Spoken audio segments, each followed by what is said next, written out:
Water Street Church, and any who may have stopped by to watch this midweek devotional. My name is Lyn M, and I pray that you will be blessed today. This is whether you're going through a peaceful time in your life, an exciting time, a time full of joy, or an unsettled time where you find yourself with many questions.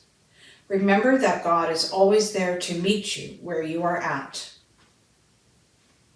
Wow, it's Wednesday again. Today I'd like to talk about earworms. Yes, you heard right. Not earthworms, but those ones that wriggle their way into your consciousness. They're tunes, snatches of music that you can't seem to get rid of. I had one the other week, a song from long ago. I never even liked it that much. The more I told myself, don't think about that song, the more it played on repeat. Perhaps you've also had this experience. Now, I'd like to focus on another kind of music that you can draw upon. The kind that we can turn to as a true gift from God. A heavenly melody we can tune in no matter what's happening in our lives. I was at a women's retreat where the speaker mentioned that the songs which we sang there were especially chosen to match her biblical message.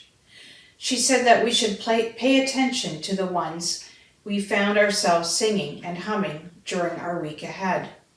These were the sweet words and encouragements from God that we were meant to dwell on, giving us new insights and comfort where we needed it.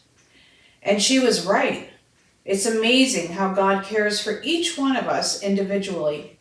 He knows already that what we will face during the week, moment by moment. I don't know about you, but that's enough to give me the shivers. Recently, I spoke with someone who hadn't been to church in years. In those early years, she sang in the church choir. So she was looking for those red hymn books she was familiar with. However, those books had been replaced with words on a screen, which she was not familiar with. Now, she still has those hymns from years ago imprinted on her heart. I pray that she will again connect with the music that speaks to her soul. Another friend confided that she didn't much listen to sermons.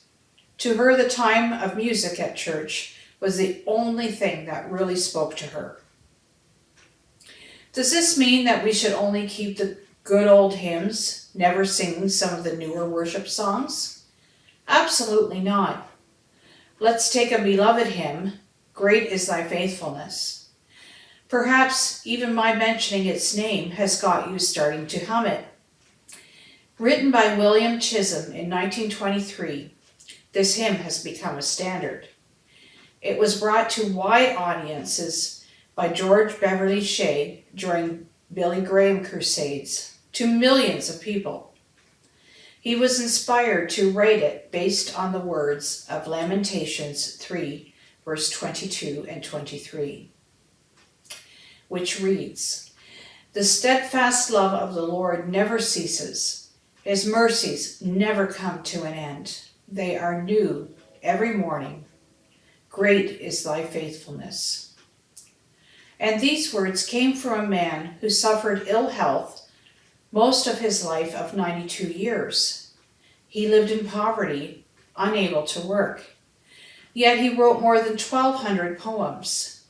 If anyone needed to experience faithfulness, and he was one of them. In the contemporary genre, there is a song called Promises by Maverick City Music. Give it a listen through the link shown. It's a chorus that caught me, which has the words, "Great is thy faithfulness to me. From the rising sun to the setting same, I will praise your name. Great is your faithfulness to me." That was my earworm last week, sent at just the right time to fill me for the whole week. No matter what style of music speaks to you, I encourage you to seek out life-filling music over life-draining songs. And may God bless the rest of your week.